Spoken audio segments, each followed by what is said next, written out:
Night vision కెమెరాలో దొరికిన exclusive దృశ్యాలు ఇప్పుడు మీరు మా సిటీ కేబుల్ స్క్రీన్ మీద చూడబోతున్నారు.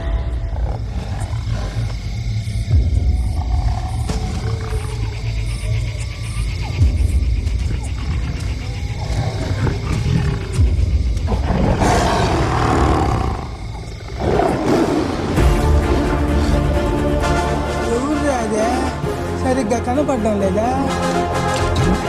అడవిలో జంతువులు 2 అడుగులు వెనక్కేసినాయంటే పులి వచ్చిండదని అర్థం. అదే పులి 2 అడుగులు వెనక్కేసినదంటే పుష్ప వచ్చిండాడని అర్థం.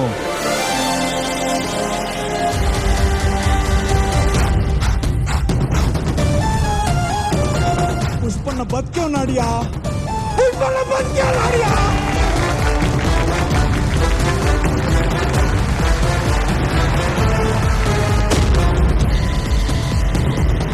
పుష్పగడి రూల్